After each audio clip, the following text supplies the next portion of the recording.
I'm Brooke Sullivan, 32 years old, and I used to think family was my safe haven until last year's Christmas party shattered that illusion. Picture this: a crowded room, laughter fading, every eye locked on me. I stood up, heart pounding, and announced that I'd married the man I truly love. The silence was deafening. My parents' faces twisted with anger. For years, they had told me he wasn't good enough, not the kind of man who could make a Sullivan proud. They constantly compared him to my sister Tonia's boyfriend, their so-called golden standard wealthy, polished, the perfect gentleman. No matter how hard my husband worked, no matter how kind he was, they dismissed him as beneath us. And then that night, my parents leaned forward and spat the words that cut deeper than anything before. "In our eyes, you're already dead." Beside them, my sister smirked, letting out a cruel sneer, her eyes sparkling with contempt, as if she had finally won. The words hit like a punch, sharp and merciless, tearing through years of trying to prove myself, of trying to earn their love. The room froze, relatives, friends, all stunned into silence. But I didn't break. I lifted my chin, looked them dead in the eye, and said, "Understood." Then I grabbed my coat, took my husband's hand, and walked out into the cold night, never looking back. That moment wasn't just about their cruelty. It was about breaking free from control, from comparisons, from a lifetime of being told I'd never measure up. And what happened next? The life I built, the downfall they faced, proved everything. Months later, when they came knocking, desperate and broken, I was ready with words they'll never forget. Have you ever been told someone you love wasn't good enough? Share your story in the comments. I want to hear how you stood your ground. Growing up in suburban Madison, our house looked perfect from the outside. But inside, my mother Donna ruled every corner of my life. From the moment I could choose, she decided for me schools, friends, even which extracurriculars I could join. At 7, I wanted to try soccer, but Mom insisted on piano lessons because they were more refined. I practiced for hours, my fingers aching, only to hear her critique every missed note. "You need to be better, Brooke," she'd say, her voice sharp, leaving no room for argument. My father David rarely spoke up. He'd nod along, his silence louder than any words, backing Mom's every decision.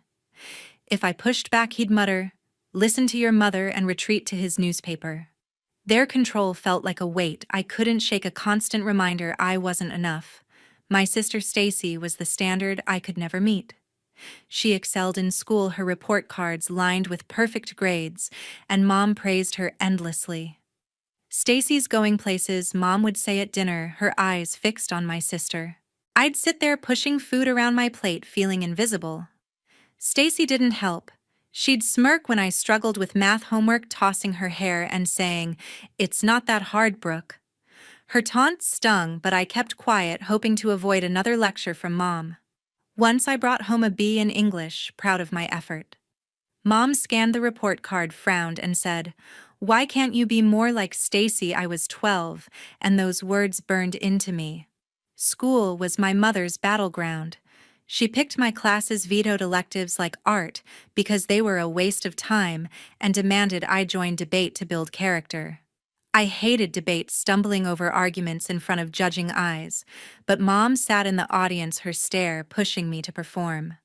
When I lost a match, she'd lecture me the whole drive home about effort and discipline. "You're embarrassing us," she'd snap. I'd nod, swallowing my frustration, knowing arguing was pointless. My friends weren't mine either. Mom disapproved of kids she deemed bad influences, like my best friend from 5th grade who loved comic books. She forbade me from seeing her, claiming she'd distract me from my studies. I learned to hide my friendships, sneaking phone calls when Mom wasn't around. Stacy thrived in this system. She joined the Honor Society, won awards, and soaked up Mom's approval. At family gatherings, relatives fawned over her, asking about her college plans, while I stood in the corner, forgotten. Stacy loved the attention. She'd interrupt my stories to talk about her latest achievement, her voice loud and confident. "Brooke's just shy," she'd say with a laugh, knowing it cut deeper than that.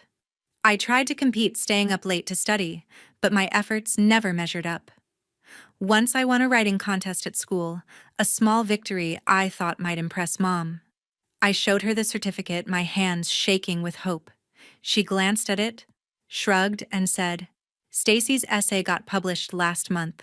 My heart sank, and I tucked the certificate away, never mentioning it again. The pressure didn't stop at home.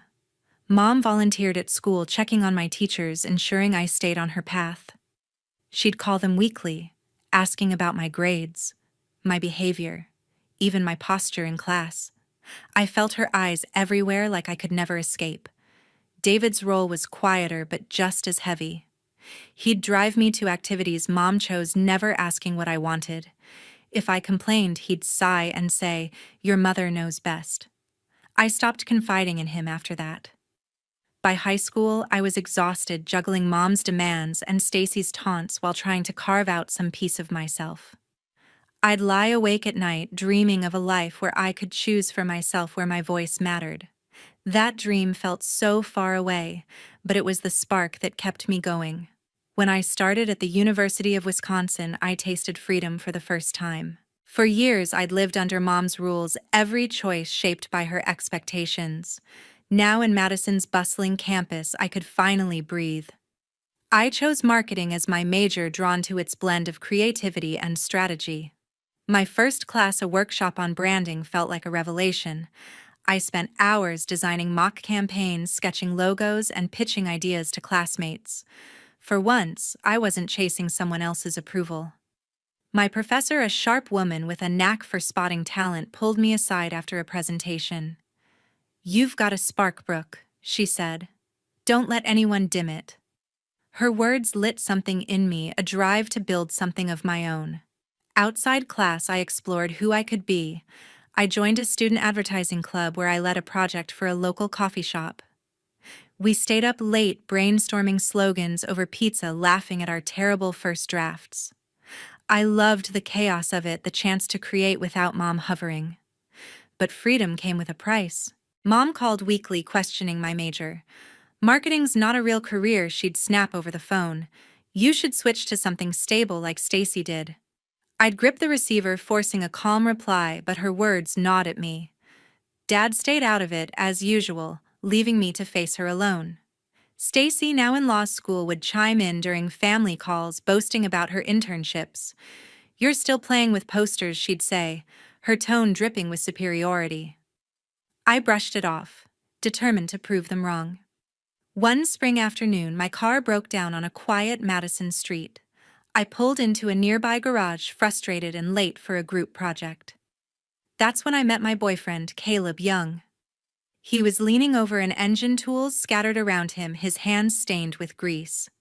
"Let's take a look," he said, his voice calm and steady. I watched him work, methodical and focused, explaining the issue without a hint of condescension. Most guys would have brushed me off, but Caleb listened, answering my questions with patience. We talked for an hour while he fixed the car, swapping stories about music and late-night drives. His laugh was warm, and his confidence wasn't loud or forced. It was real. I left the garage with a working car and his number, my heart lighter than it had been in years. Caleb and I started seeing each other first as friends, then something more. He'd pick me up after class and we'd grab burgers at a diner near campus. He told me about his job as a car mechanic, how he loved solving problems with his hands. I admired his pride in his work, so different from the polished ambition Mom and Stacy valued. With Caleb, I didn't have to perform. He'd listen when I ranted about a tough project or Mom's latest critique, never judging, always steady. "You're enough, Brooke," he'd say, squeezing my hand. Those words carried me through long nights of studying and self-doubt. We'd spend weekends exploring Madison, driving to quiet parks or catching live bands downtown. For the first time, I felt seen, not as a project to fix, but as me. Balancing school and Caleb wasn't always easy. I was juggling deadlines, club meetings, and part-time shifts at a bookstore to cover expenses. Mom's calls grew sharper, her questions more pointed. "Who are you spending time with?" she'd demand. I'd dodge, saying I was busy with school, but she'd push, hinting I was wasting my potential. Stacy would text asking why I wasn't home for family dinners, her messages laced with judgment. Too busy with your little hobbies, she'd write. I ignored her, focusing on my goals. I landed a summer internship at a local ad agency crafting social media campaigns for small businesses. The work was thrilling, but every step forward came with a tug backward. Mom wanted me to visit more, to check in. Dad, when he bothered to call, echoed her saying, "Don't drift too far, Brooke." Their voices lingered, a constant pull against the life I was building. Caleb became my anchor. When I doubted myself, he'd remind me why I chose marketing, why I kept going. One night, after a long call with Mom left me drained, Caleb took me for a drive. We parked by a lake, the city lights flickering in the distance. "You don't owe them your dreams," he said. I nodded, feeling the truth settle in. With Caleb, I was learning to trust myself, to hold on to the spark I'd found. But deep down, I knew bringing him into my family's world would test everything. Last fall, I brought Caleb home to meet my family. I'd been dating him for over a year, and I was ready to share the one person who made me feel truly valued. We pulled up to my parents' house in Madison, my stomach in knots. I'd warned Caleb about Mom's high standards and Stacy's sharp tongue, but he just squeezed my hand and said, "We'll handle it together." His calm steadied me, but I couldn't shake the feeling that this dinner would be a test I wasn't prepared for. We sat down to a tense meal, the table heavy with Mom's signature roast and unspoken expectations. Mom started with small talk, her eyes scanning Caleb like he was a puzzle to solve. "So Caleb, what do you do?" she asked, her tone polite but edged with judgment. He answered confidently, explaining his work as a car mechanic, how he loved fixing problems others couldn't. I smiled, proud of his passion, but Mom's face tightened. "A mechanic," she said, her voice dripping with disbelief. "That's hands-on." Dad, sitting across from her, nodded slightly, his expression unreadable. I gripped my fork, sensing the storm brewing. Stacy, never one to miss a chance to stir trouble, leaned forward. "You know, my boyfriend Kyle Evans runs his own investment firm," she said, her eyes flicking to Caleb. "He's closing deals worth millions." Her smirk was unmistakable, a jab meant to diminish Caleb. I shot her a look, but she just raised an eyebrow, daring me to respond. Caleb stayed calm, shrugging off her comment with a polite nod. "Sounds impressive," he said, keeping his tone even. But I could feel the air growing thicker, the weight of their judgment pressing down. Mom didn't let it go. "Brooke, you're in marketing," she said, cutting into her food. "You need someone ambitious, someone on your level.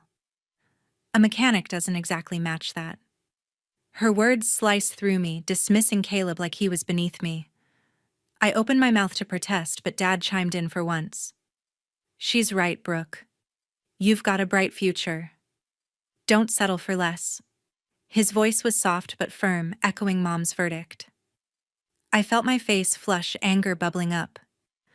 Caleb reached for my hand under the table, his touch grounding me, but I wasn't going to stay silent.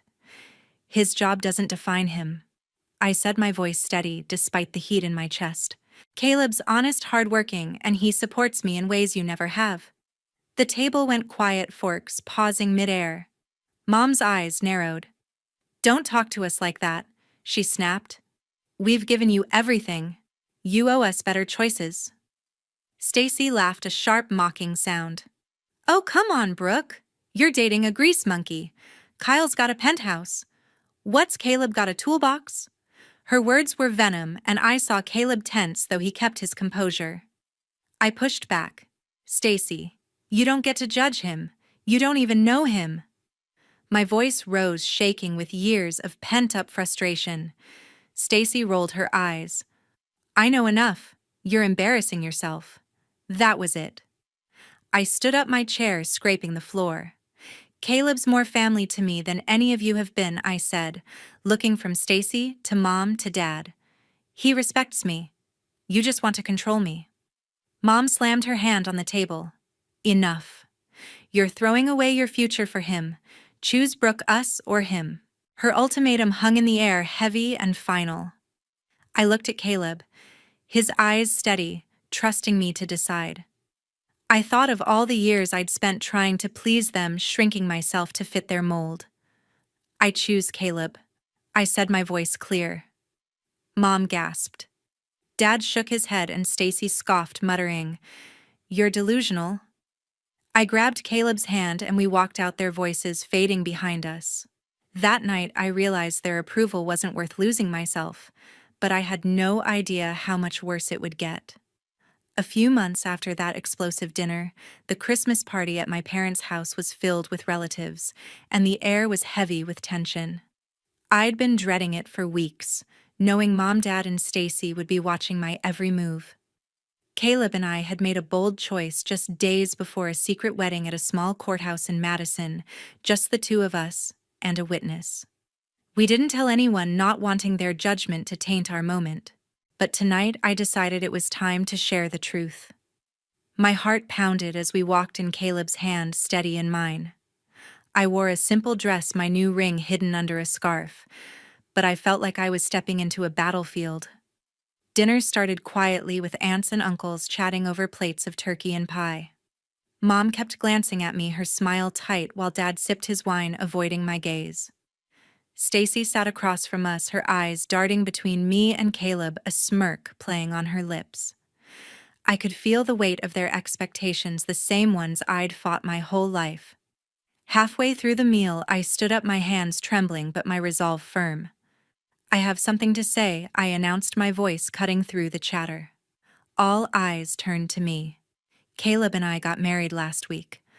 I lifted my scarf, revealing the ring, and looked at Caleb, who nodded with quiet pride. The room froze. Then Mom's face turned red, her fork clattering to the plate. "Married?" She hissed, her voice low but venomous. To him, Dad's jaw tightened, his knuckles white around his glass. Before I could respond, they both stood, their voices rising in unison. "In our eyes, you're already dead." Mom spat, her words slicing through the crowd. Dad echoed her, his voice cold. "You've thrown your life away, Brooke." The relatives gasped, some whispering, others staring in shock. I felt the air leave my lungs, their words a betrayal sharper than any I'd faced. Stacy broke the silence with a sharp laugh, her eyes gleaming with malice.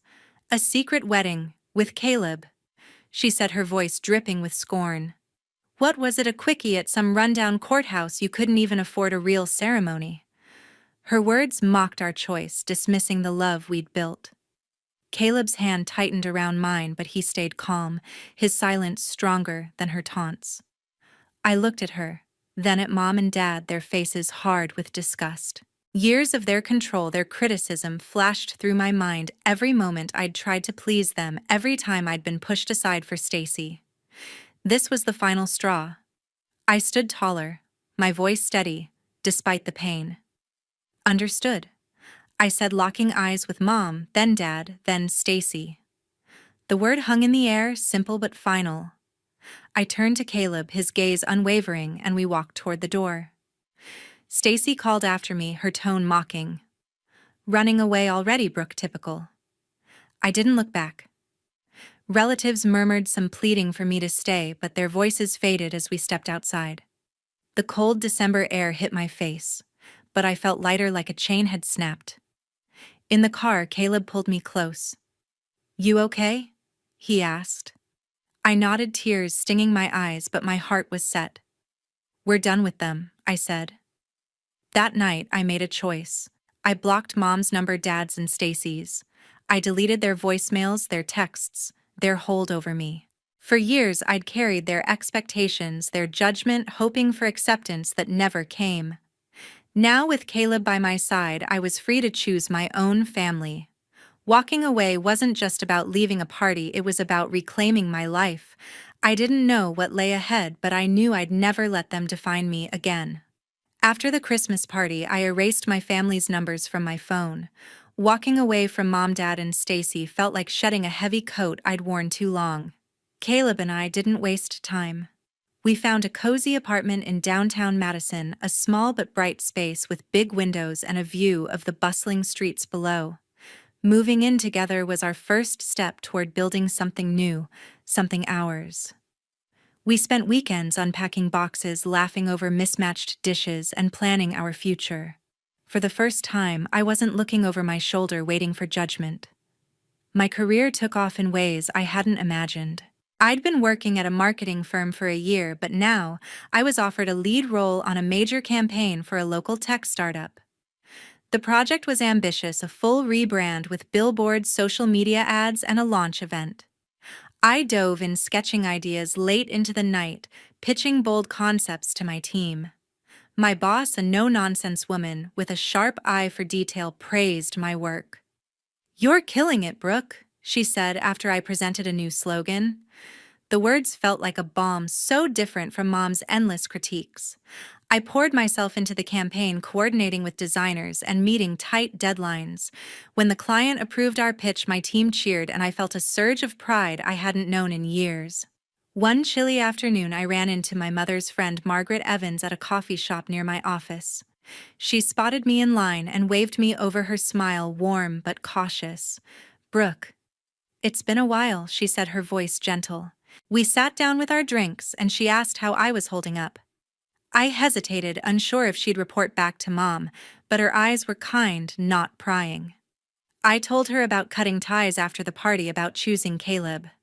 Margaret listened, nodding thoughtfully. "You did what was right for you," she said. "Don't let anyone make you doubt that."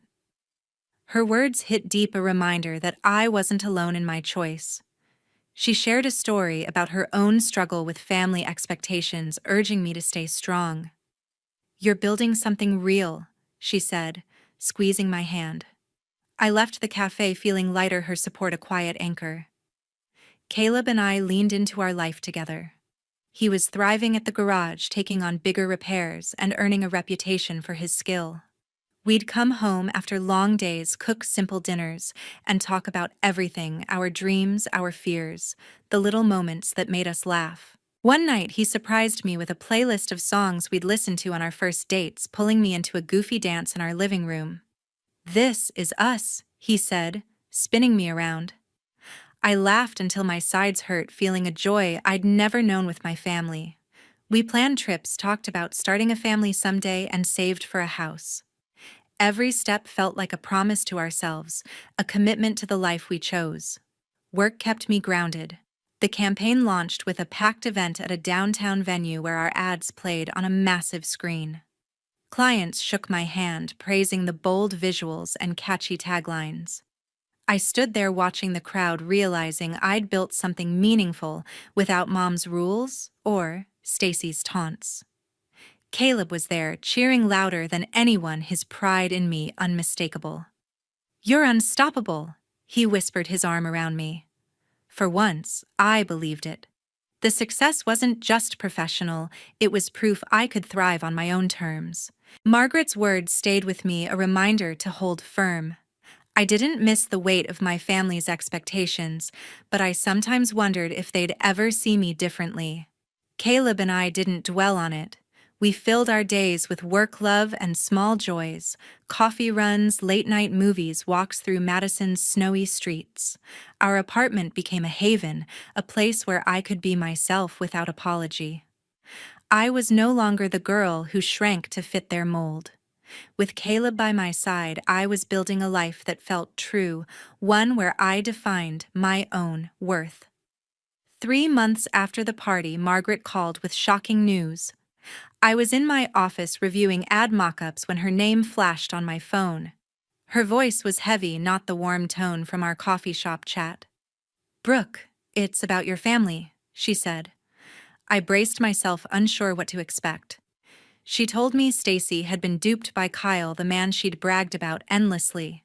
He'd convinced her to sink her entire savings, over $60,000, into a surefire investment scheme. It was a scam. The project didn't exist, and Kyle vanished, leaving Stacy with nothing but empty bank accounts and a stack of worthless contracts. Margaret's words hit me like a punch. Stacy, always so confident, always Mom's favorite, had fallen hard. She'd trusted Kyle's charm, his promises of quick wealth, only to learn he'd been conning others too. The news spread through Madison's tight-knit circles, whispers of Stacy's bad judgment trailing her like shadows. She'd been so quick to mock Caleb's job, his honesty, but her successful boyfriend had played her for a fool. I felt a flicker of pity, but it faded fast. Stacy's taunts, her smirks at my choices, still stung. I thanked Margaret and hung up, my mind racing with the weight of it all. The fallout didn't stop with Stacy. Margaret explained that Mom and Dad had stepped in to bail her out. Stacy's debts were crushing: legal fees, unpaid loans, and a lifestyle she couldn't sustain. To cover it, they sold their house, the one they'd poured decades into, the one Mom always boasted about at community events. They moved into a cramped rental on the edge of town, a far cry from their pristine suburban home. Their savings dwindled, and Dad's consulting business took a hit as clients pulled away, wary of the family's tarnished reputation. Madison's social scene, where Mom once held court, turned cold. Friends stopped inviting them to dinners, and their names became synonymous with failure. I sat on my couch that night, processing it all. Caleb listened as I recounted Margaret's call, his hand resting on mine. "They made their choices," he said, his voice steady. I nodded, but part of me wondered how it had come to this. Mom and Dad had always put Stacy on a pedestal, bankrolling her ambitions while dismissing mine. Now their blind loyalty had cost them everything. I didn't gloat, there was no joy in their downfall, but I felt a quiet clarity. Their judgment, their insistence on controlling my life, had been built on a fragile foundation. Margaret called again a week later, her tone softer but urgent. "Your parents want to talk, Brooke," she said. "They're struggling and they miss you." She paused, choosing her words carefully. "They're not the same people you left." I stared at my phone, the screen blurring as her words sank in. Mom and Dad reaching out after everything I thought of: their anger at the party, their cruel words, the years of demands I could never meet. Part of me wanted to answer, to hear them out, but a stronger part held firm. I'd spent too long trying to earn their approval, only to be cast aside. "I'm not ready, Margaret." I said, my voice calm but resolute. "Maybe I never will be." She didn't push. "I understand," she said. "You've built something good. Protect it." Her words echoed the strength I'd found with Caleb, the life we were carving out. I thanked her and ended the call, my decision clear. I didn't unblock their numbers or respond to the messages Margaret said they'd sent. Their struggles were real, but they weren't mine to fix. I'd spent years carrying their expectations, bending to their rules. Now I was done. Caleb and I talked late into the night, reflecting on what we'd learned. Their downfall wasn't my fault, but it was a consequence of their choices, favoring Stacy, dismissing me, clinging to appearances. Madison's gossip didn't reach our apartment, where we were busy building our own world. I focused on my work, landing new clients for the firm, while Caleb took on a promotion at the garage. We were moving forward together, free from the weight of their judgment. I didn't need their approval anymore. I had my own. 5 months after the Christmas party, my doorbell rang insistently. I was in our apartment reviewing campaign notes when the sound jolted me. Caleb glanced at me, his brow furrowed. I opened the door to find Mom, Dad, and Stacy standing there, their faces a mix of exhaustion and desperation. "Brooke, we need to talk," Mom said, her voice trembling. Dad nodded, his eyes avoiding mine, while Stacy shifted uncomfortably, her usual confidence gone. They begged for forgiveness, their words stumbling over each other, sorry for the party, for their judgment, for pushing me away.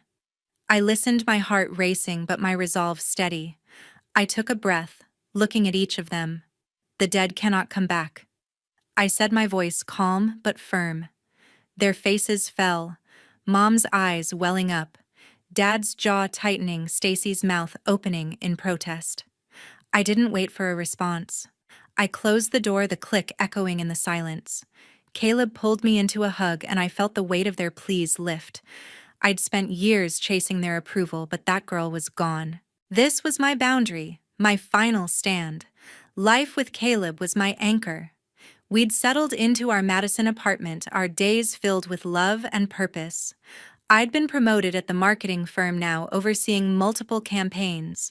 My latest project, a citywide ad for a nonprofit, won an award, my name praised in industry circles.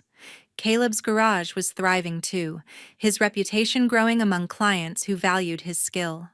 We celebrated small victories, dinners we cooked together, weekend hikes, plans for a future we defined. Our happiness wasn't loud, but it was real, built on mutual respect and trust. For Mom, Dad, and Stacy, the consequences lingered. Margaret had told me they were still struggling, renting a small apartment on Madison's outskirts, their savings drained from Stacy's failed investment. Their social circle had shrunk, old friends avoiding them after the scandal with Kyle. Stacy, once the center of attention, was now isolated, her charm no match for the gossip that followed her. I didn't wish them harm, but their choices had led them here. Their apologies couldn't erase the years of control, the dismissal of my worth. I learned a hard truth: setting boundaries is the only way to protect your peace. Family isn't an obligation when it comes with disrespect. Cutting ties wasn't easy, but it freed me to live authentically, to choose who I let in. Caleb showed me what family could be: supportive, not suffocating. I'm stronger now, not because I rejected them, but because I chose myself. To everyone listening, thank you for following my story. It's not just mine, it's a reminder to stand up for your worth. Have you faced tough family dynamics? How do you set boundaries? Share your thoughts below, and let's start a conversation about building healthier relationships. Your voice matters, and I'm grateful for your support.